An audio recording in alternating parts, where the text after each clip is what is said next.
There are a lot of great field watches from many different brands out there today. Some are solar powered, some are automatic, some are strictly mechanical, and they all come in at different price points. Now, TIMEX is a brand that actually has a number of different kinds of field watches in their catalog, but recently they came out with a fairly new model. It's called their TIMEX Expedition North Field Post. This one is 38 millimeters in diameter, and it is a mechanical field watch. There's a couple variations to it, but we're going to look at this blue dial version in today's video. We're going to do a full review on this watch.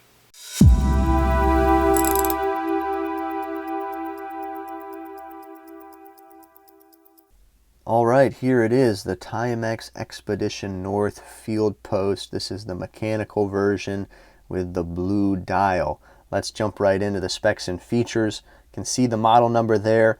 The movement is some sort of Chinese mechanical. I'm not sure exactly what brand of movement it is. Crystal is a flat sapphire crystal. Case material is stainless steel. Case diameter is 38 millimeters. Case thickness came in to be 10.4 millimeters. Lug to lug, 46.6 millimeters. Lug width, 20 millimeters. The band material is an Eco dry tan leather strap. That is supposed to be an eco-friendly leather strap of some kind. Water resistance is 100 meters. The weight is 63.3 grams. And the MSRP price on this watch is $229 US. So what are my initial thoughts about this watch? I think it's a handsome looking watch. I think the blue dial and that brown strap really look nice. Now there are things that I like and things that I don't like about this watch. You know, it's basically a Chinese made watch for $229. So you have to keep that in mind. I think really this watch should be priced at around $150. Now I think it's comfortable. I think it's good looking, as I already mentioned. It feels good on my 6.5-inch wrist. But as we go through, I'll share some things that I don't like about this watch.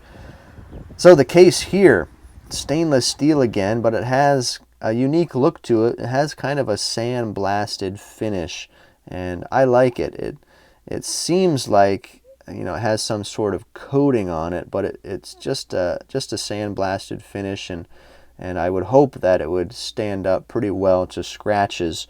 The lugs here do have a slight turn down to them, and the watch fits really well on the wrist.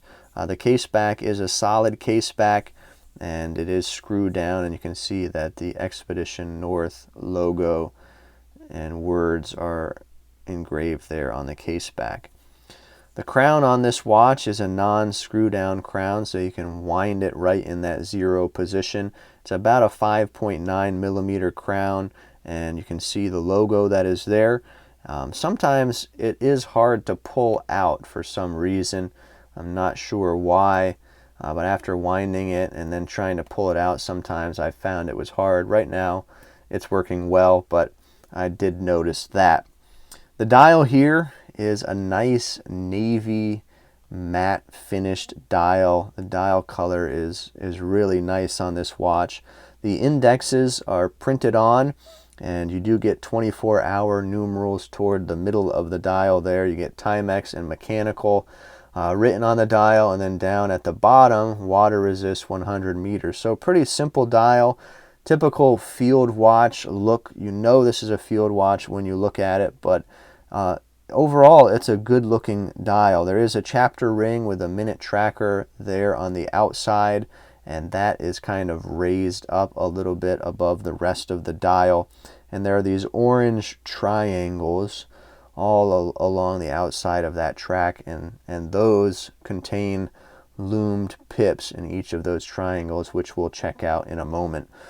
My big disappointment with this whole watch comes with the handset.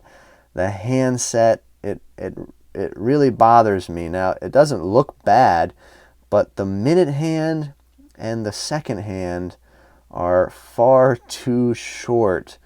I think they should reach out to at least the edge of that chapter ring right here in this portion. They should at least reach out that far, and there it looks like there's like a couple millimeters distance short from that. So I am bummed about that.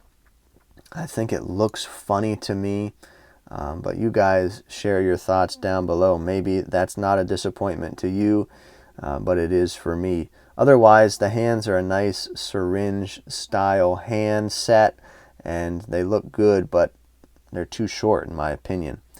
Let me shut off the lights and let's check the loom. Well, the loom is honestly a little bit disappointing. The hands are glowing well, but those little triangle pips really do not hold a charge very well at all.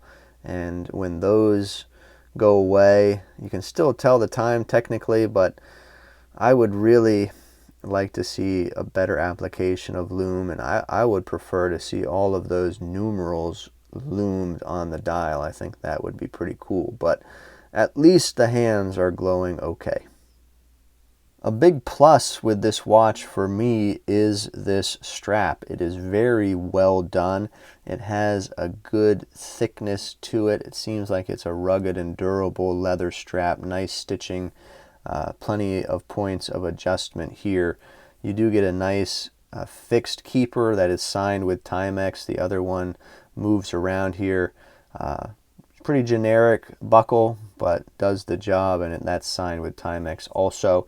And then you get the quick release as well, which I think is always a plus, and I think every brand should have quick release straps or bracelets of some kind on their watches. It's a big help. Let me jump back in front of the camera and I'll share my final thoughts about this watch. Although I think this is a handsome piece, I think it is a little overpriced for what it is, and I think there are a lot better options for field watches at this price point on the market today. And honestly, I just can't get past the handset on this watch. Maybe it's a pet peeve of mine, but the shortness of that second hand and the minute hand really bothers me, and I want to hear your thoughts about that down below if you feel the same way as me. And what are your thoughts in general about this Timex mechanical field watch, this Expedition North model 38mm? Let me know all of your thoughts about this watch down in the comments below. I'd love to interact with you there. And what are some other field watches that you think might be better than this one? Share those in the comments below as well. Try and stay within the same price range, $200 to $250, to make a fair comparison, but please leave those comments down below. And if you like this video today, please leave a like. Hit that like button, it really helps out and we appreciate it very much. Well, that's it for today here on the Town Watch. Thank you for stopping by. We'll see you next time.